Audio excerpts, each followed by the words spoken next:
नमस्ते दोस्तों। Classic books bye audio पिटारा में आपका स्वागत है। बेहतरीन ऑडियो बुक सुनने के लिए हमारा चैनल सब्सक्राइब करें और बेल आइकन दबाना ना भूलें ताकि आपको हर अपडेट मिलता रहे। ऑडियो पिटारा प्रस्तुत करता है मेपल प्रेस द्वारा प्रकाशित बुक्स, जिन्हें सिर्फ मनोरंजन के उद्देश्य से रिकॉर्ड किया गया है। ये कहानियां शिक्षाप्रद और मनोवैज्ञानिक सिद्धांतों पर आधारित हैं, लेकिन इनका उद्देश्य किसी भी नैतिक या सामाजिक संदेश को प्रचारित करना नहीं है। ऑडियो पिटारा इसके लिए किसी भी प्रकार की जिम्मेदारी नहीं लेता है। प्रत्येक श्रोता या सुनने वाले को सलाह दी जाती है कि वे इन कहानियों को सिर्फ मनोरंजन के लिए ही सुनें और नैतिक और सामाजिक दृष्टिकोण से अपनी विवेकशीलता के संदर्भ में समझें। ऑडियो पिटारा सुनना जरूरी है। सादत हसन मंटो का फसाना, बादशाहत का खात्मा। टेलीफोन की घंटी बजी। मनमोहन पास ही बैठा था। उसने रिसीवर उठाया और कहा, हेलो। 44457। दूसरी तरफ से पतली सी निवासिनी आवाज आई, सॉरी रॉन्ग नंबर। मनमोहन ने रिसीवर रख दिया और किताब पढ़ने में मशगूल हो गया। ये किताब वो तकरीबन 20 मर्तबा पढ़ चुका था, इसलिए नहीं कि इसमें कोई खास बात थी। दफ्तर में जो वीरान पड़ा था, यही सिर्फ एक किताब थी जिसके आखिरी औराक करम खुर्दा थे। एक हफ्ते से दफ्तर मनमोहन की तहवील में था, क्योंकि इसका मालिक जो उसका दोस्त था कुछ रुपया कर्ज लेने के लिए बाहर हो गया था। मनमोहन के पास चूंकि रहने के लिए कोई जगह न थी, इसलिए फुटपाथ से आरिजी तौर पर वो इस दफ्तर में मुतक्किल हो गया था। और इस एक हफ्ते में वो दफ्तर की इकलौती किताब तकरीबन 20 मरतबा पढ़ चुका था। दफ्तर में वो अकेला पढ़ता रहता। नौकरी से उसे नफरत थी। अगर वो चाहता तो किसी भी फिल्म कंपनी में बतौर फिल्म डायरेक्टर के मुलाजिम हो सकता था, मगर वो गुलामी नहीं चाहता था। निहायत ही बेजरर और मुखलिस आदमी, इसलिए दोस्त यार उसके रोजाना खाने पीने का बंदोबस्त कर देते थे। ये खाना पीना बहुत ही कम थे। सुबह को चाय की प्याली और 2 टोस्ट, दोपहर को 2 फुलके और थोड़ा सा सालन, सारे दिन में 1 पैकेट सिगरेट और बस। मनमोहन का कोई अजीज या रिश्तेदार नहीं था। बेहद खामोशी पसंद था, जवांकश था। कई दिन फाके से रह सकता था। इसके मुतल्लिक उसके दोस्त और तो कुछ नहीं, लेकिन इतना जानते थे कि वो बचपन से ही घर छोड़ छाड़ के निकल आया था और एक मुद्दत से बंबई के फुटपाथों पर आबाद था। जिंदगी में सिर्फ उसको एक चीज की हसरत थी, औरत की मोहब्बत की। अगर मुझे किसी औरत की मोहब्बत मिल गई तो मेरी सारी जिंदगी बदल जाएगी। दोस्त इससे कहते, तुम काम फिर भी ना करोगे? मनमोहन आह भरकर जवाब देता, काम? मैं मुजस्सम काम बन जाऊंगा। दोस्त उससे कहते, तो शुरू कर दो किसी से इश्क। मनमोहन जवाब देता, नहीं, मैं ऐसा इश्क का कायल नहीं जो मर्द की तरफ से शुरू हो। दोपहर के खाने का वक्त करीब आ रहा था। मनमोहन ने सामने दीवार पर क्लॉक की तरफ देखा। टेलीफोन की घंटी बजना शुरू हुई। उसने रिसीवर उठाया, कहा, हेलो। 44457। दूसरी तरफ से पतली सी आवाज आई, 4457। मनमोहन ने जवाब दिया, जी हाँ। निवासिनी आवाज ने पूछा, आप कौन हैं? मनमोहन, फरमाइए। दूसरी तरफ से आवाज आई तो मनमोहन ने कहा, फरमाइए, किससे बात करना चाहती हैं आप? आवाज ने जवाब दिया, आपसे। मनमोहन ने जरा हैरत से पूछा, मुझसे? जी हाँ। आपसे क्या? आपको कोई एतराज है? मनमोहन सटपटा सा गया, जी नहीं। आवाज मुस्कुराई, आपने अपना नाम मदन मोहन बताया था? जी नहीं, मनमोहन। चंद लम्हात खामोशी से गुजर गए तो मनमोहन ने कहा, आप बातें करना चाहती थी तो मुझसे? आवाज आई, जी हाँ। तो कीजिए। थोड़े वक्फे के बाद आवाज आई, समझ में नहीं आता क्या बात करूं, आप ही शुरू कीजिए ना कोई बात। बहुत बेहतर। ये कहकर मनमोहन ने थोड़ी देर सोचा। नाम अपना बता चुका हूं। आरिजी तौर पर ठिकाना मेरा ये दफ्तर है। पहले फुटपाथ पर सोता था, अब एक हफ्ते से इस दफ्तर के बड़े मेज पर सोता हूं। आवाज मुस्कुराई, फुटपाथ पर आप मसहरी लगाकर सोते थे? मनमोहन हंसा। इससे पहले कि मैं आपसे मजीद गुफ्तगू करूं, मैं ये बात वाजह कर देना चाहता हूं कि मैंने कभी झूठ नहीं बोला। फुटपाथों पर सोते मुझे एक जमाना हो गया है। ये दफ्तर तकरीबन एक हफ्ते से मेरे कब्जे में है। आजकल ऐश कर रहा हूं। आवाज मुस्कुराई, कैसे ऐश? मनमोहन ने जवाब दिया, थिया से, लेकिन मैं इसे 20 मरतबा पढ़ चुका हूं। सालिम किताब कभी हाथ लगी तो मालूम होगा कि हीरो हीरोइन के इश्क का अंजाम क्या हुआ। आवाज हंसी, आप बड़े दिलचस्प आदमी हैं। मनमोहन ने तकल्लुफ से कहा, आपकी जरा नवाजी है। आपने थोड़े तवक्कुफ के बाद पूछा, आपका शगल क्या है? शगल? मेरा मतलब आप करते क्या हैं? क्या करता हूं? कुछ भी नहीं। एक बेकार इंसान क्या कर सकता है? सारे दिन आवारागर्दी करता हूं, रात को सो जाता हूं। आवाज ने पूछा, ये जिंदगी आपको अच्छी लगती है? मनमोहन सोचने लगा। ठहरिए, बात दरअसल ये है कि मैंने इस पर कभी गौर ही नहीं किया। अब आपने पूछा है तो मैं अपने आप से पूछ रहा हूं कि ये जिंदगी तुम्हें अच्छी लगती है या नहीं। तो फिर कोई जवाब मिला? थोड़े वक्फे के बाद मनमोहन ने जवाब दिया, जी नहीं, लेकिन मेरा ख्याल है कि ऐसी जिंदगी मुझे अच्छी लगती ही होगी, जबकि एक अरसे से बसर कर रहा हूं। आवाज हंसी। मनमोहन ने कहा, आपकी हंसी बड़ी मुतरन्निम है। आवाज शर्मा गई और सिलसिलाए गुफ्तगू मुनक्ते कर दिया।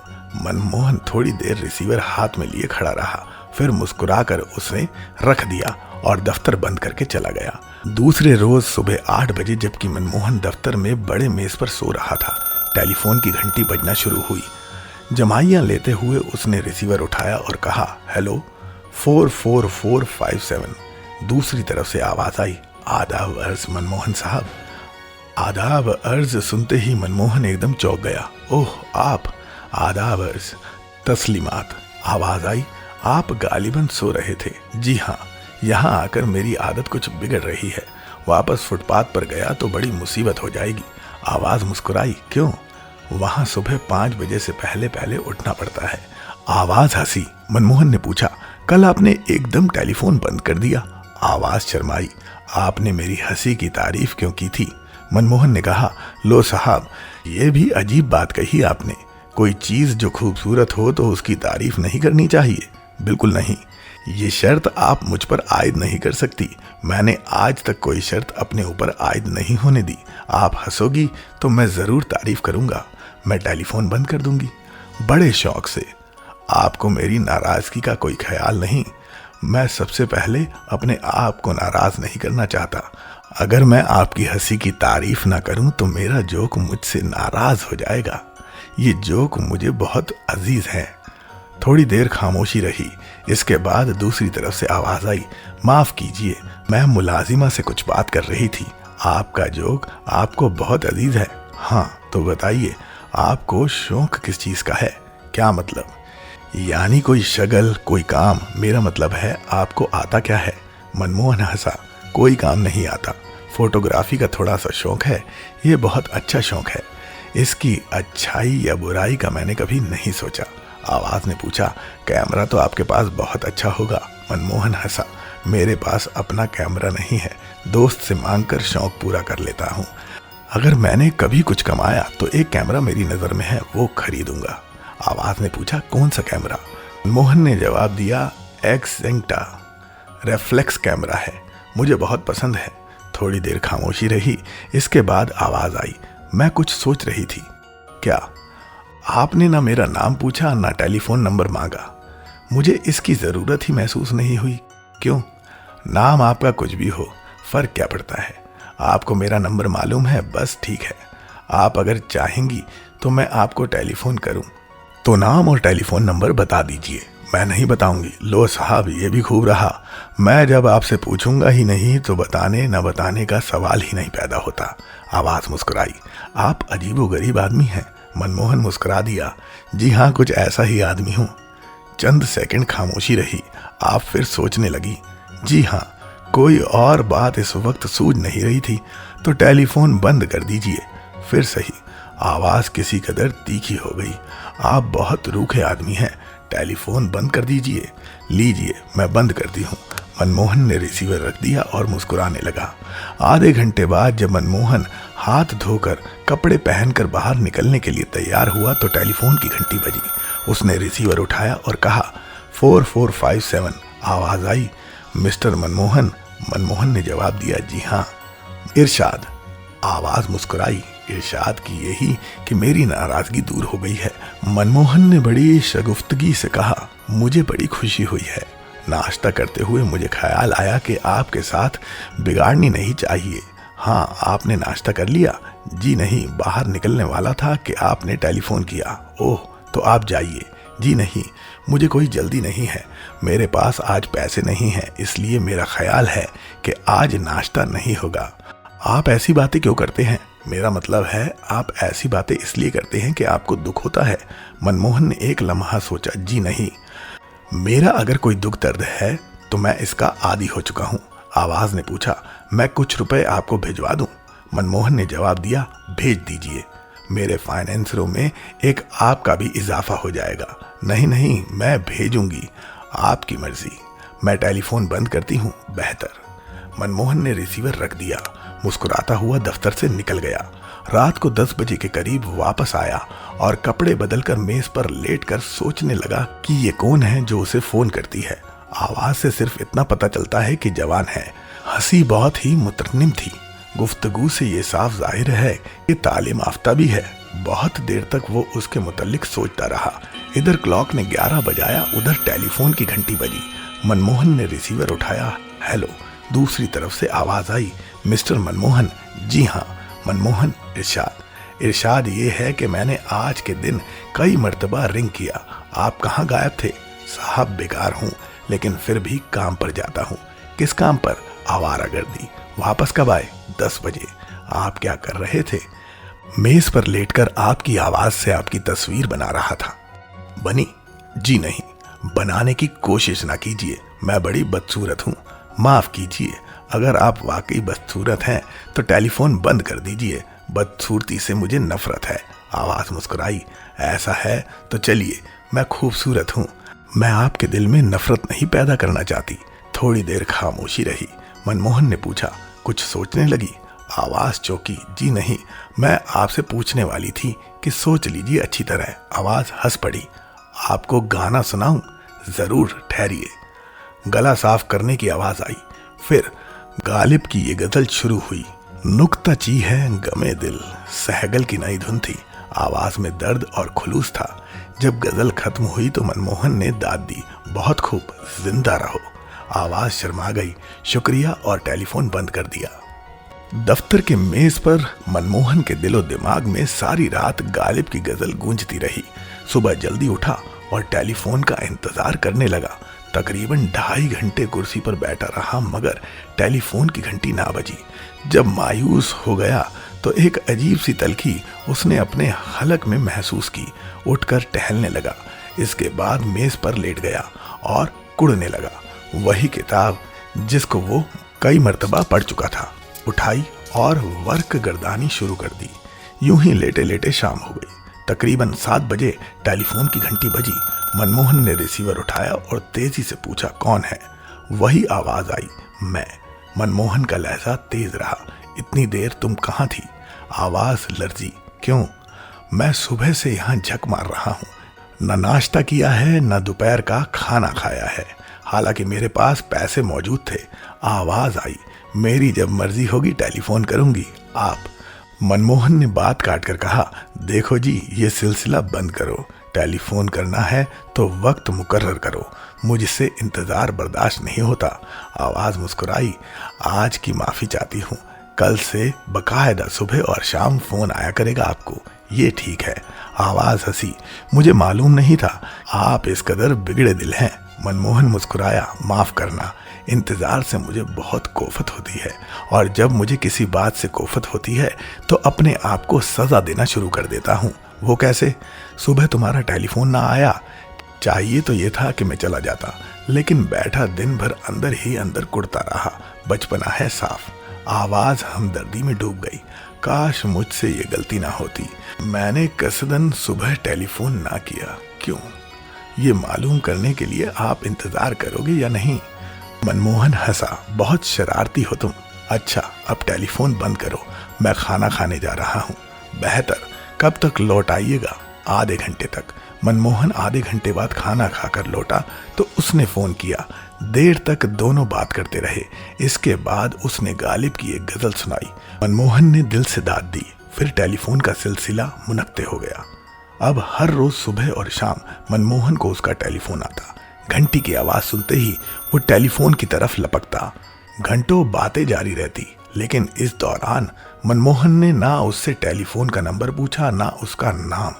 शुरू में उसने उसकी आवाज की मदद से ख्यालों के पर्दे में उसकी तस्वीर खींचने की कोशिश की थी, मगर अब वो जैसे आवाज ही से मुतमईन हो गया था। आवाज ही शक्ल थी, आवाज ही सूरत थी, आवाज ही जिस्म था, आवाज ही रूह थी। एक दिन उसने पूछा, मोहन तुम मेरा नाम क्यों नहीं पूछते? मनमोहन ने मुस्कुरा कर कहा, तुम्हारा नाम तुम्हारी आवाज है, जो कि बहुत मुतरन्निम है, इसमें क्या शक है। एक दिन वो बड़ा टेढ़ा सवाल कर बैठी, मोहन तुमने कभी किसी लड़की से मोहब्बत की है? मनमोहन ने जवाब दिया, नहीं। क्यों? मोहन एकदम उदास हो गया। इस क्यों का जवाब चंद लफ्जों में नहीं दे सकता। मुझे अपनी जिंदगी का सारा मलबा उठाना पड़ेगा। अगर कोई जवाब ना मिले तो बड़ी कोफत होगी। जाने दीजिए। टेलीफोन का रिश्ता कायम हुए तकरीबन 1 महीना हो गया। बिला नागा दिन में 2 मरतबा उसका फोन आता। मनमोहन को अपने दोस्त का खत आया कि कर्जे का बंदोबस्त हो गया है, 7-8 रोज में वो बंबई पहुंचने वाला है। मनमोहन ये खत पढ़कर अफसुर्दा हो गया। उसका टेलीफोन आया तो मनमोहन ने उससे कहा, मेरी दफ्तर की बादशाही अब चंद दिनों की मेहमान है। इसने पूछा, क्यों? मनमोहन ने जवाब दिया, कर्जे का बंदोबस्त हो गया है, दफ्तर आबाद होने वाला है। तुम्हारे किसी और दोस्त के घर में टेलीफोन नहीं? कई दोस्त हैं जिनके टेलीफोन है, मगर मैं तुम्हें उनका नंबर नहीं दे सकता। क्यों? मैं नहीं चाहता तुम्हारी आवाज कोई और सुने। वजह? मैं बहुत हासिद हूं। वो मुस्कुराई। ये तो बड़ी मुसीबत हुई। क्या किया जाए? आखिरी दिन जब तुम्हारी बादशाहत खत्म होने वाली होगी, मैं तुम्हें अपना नंबर दूंगी। ये ठीक है। मनमोहन की सारी असफुर्दगी दूर हो गई। वो उस दिन का इंतजार करने लगा कि दफ्तर में उसकी बादशाहत खत्म हो। अब फिर उसने उसकी आवाज की मदद से अपने ख्याल के पर्दे पर उसकी तस्वीर खींचने की कोशिश शुरू की। कई तस्वीरें बनी, मगर वो मुतमईन ना हुई। उसने सोचा, चंद दिनों की बात है, उसने टेलीफोन नंबर बता दिया तो उसे देख भी सकेंगे। इसका ख्याल आते ही उसका दिलो दिमाग सुन हो जाता। मेरी जिंदगी का वो लम्हा कितना बड़ा लम्हा होगा जब मैं उसे देखूंगा।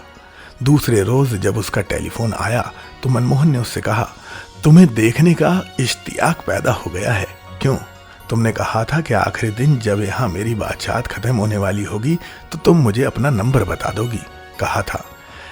इसका ये मतलब है कि तुम मुझे अपना एड्रेस दे दोगी, मैं तुम्हें देख सकूंगा। तुम मुझे जब चाहो देख सकते हो, आज ही देख लो। नहीं नहीं, फिर कुछ सोचकर कहा, मैं जरा अच्छे लिबास में तुमसे मिलना चाहता हूँ। आज ही एक दोस्त से कह रहा हूँ, वो मुझे सूट दिलवा देगा। वो हंस पड़ी। बिल्कुल बच्चे हो तुम। सुनो, जब तुम मुझसे मिलोगे तो मैं तुम्हें एक तोहफा दूंगी। मनमोहन ने जज्बाती अंदाज में कहा, तुम्हारी मुलाकात से बढ़कर और क्या तोहफा हो सकता है? मैंने तुम्हारे लिए एक्जेंटा कैमरा खरीद लिया है। ओह, इस शर्त पर दूंगी कि पहले मेरा फोटो उतारो। मनमोहन मुस्कुराया। इस शर्त का फैसला मुलाकात पर करूंगा। थोड़ी देर और गुफ्तगू हुई। इसके बाद उधर से वो बोली, मैं कल और परसों तुम्हें टेलीफोन नहीं कर सकूंगी। मनमोहन ने तशवीश भरे लहजे में पूछा, क्यों? मैं अपने अजीजों के साथ कहीं बाहर जा रही हूँ। सिर्फ 2 दिन गैर हाजिर रहूंगी, मुझे माफ कर देना। ये सुनने के बाद मनमोहन सारा दिन दफ्तर में ही रहा। दूसरे दिन सुबह उठा तो उसने हरारत महसूस की। सोचा कि ऐसा इसलिए शायद हो रहा है कि उसका टेलीफोन नहीं आएगा, लेकिन दोपहर तक हरारत तेज हो गई। बदन तपने लगा, आंखों से शरारे फूटने लगे। मनमोहन मेज पर लेट गया। प्यास बार बार सताती थी। उठता और नल से मुंह लगाकर पानी पीता। शाम के करीब उसे अपने सीने पर बोझ महसूस होने लगा। दूसरे रोज वो बिल्कुल निढाल था। सांस बड़ी दिक्कत से आता था। सीने में दुखन बहुत बढ़ गई थी। कई बार उस पर हिजाइनी कैफियत तारी हुई। बुखार की शिद्दत में वो घंटों टेलीफोन पर अपनी महबूब आवाज से बातें करता रहा। शाम को उसकी हालत बहुत ज्यादा बिगड़ गई। धुंधलाई हुई आंखों से उसने क्लॉक की तरफ देखा। उसके कानों में अजीबोगरीब आवाजें गूंज रही थी, जैसे हजारों टेलीफोन बोल रहे हों। सीने में घुंघरू बज रहे थे। चारों तरफ आवाजें ही आवाजें थी। चुनांचे जब टेलीफोन की घंटी बजी तो उसके कानों तक उसकी आवाज ना पहुंची। बहुत देर तक घंटी बजती रही। एकदम मनमोहन चौंका। उसके कान अब सुन रहे थे। लड़खड़ाता हुआ उठा और टेलीफोन तक गया। दीवार का सहारा लेकर उसने कांपते हुए होंठों से रिसीवर उठाया और खुश्क होंठों पर लड़की जैसी जुबान फेर कर कहा, हेलो। दूसरी तरफ से वो लड़की बोली, हेलो मोहन। मनमोहन की आवाज लड़खड़ाई, हाँ मोहन, जरा ऊंचे बोलो। मनमोहन ने कुछ कहना चाहा, मगर वो उसके हलक में ही खुश्क हो गया। आवाज आई, मैं जल्दी आ गई, बड़ी देर से तुम्हें रिंग कर रही हूँ, कहाँ थे तुम? मनमोहन का सर घूमने लगा। आवाज आई, क्या हो गया है तुम्हें? मनमोहन ने बड़ी मुश्किल से इतना कहा, मेरी बादशाहत खत्म हो गई है आज। उसके मुंह से खून निकला, एक पतली लकीर की सूरत में गर्दन तक दौड़ता चला गया। आवाज आई, मेरा नंबर नोट कर लो, 50314, 50314, सुबह फोन करना। ये कहकर उसने रिसीवर रख दिया। मनमोहन औंधे मुंह टेलीफोन पर गिरा। उसके मुंह से खून के बुलबुले फूटने लगे।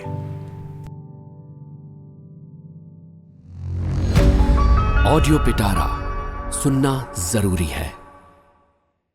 दोस्तों, आपको ये कहानी कैसी लगी हमें जरूर बताइएगा। लाइक और कमेंट कीजिए और अपने दोस्तों के साथ ये कहानी जरूर शेयर कीजिए। Thank you so much. Audio पिटारा सुनना जरूरी है।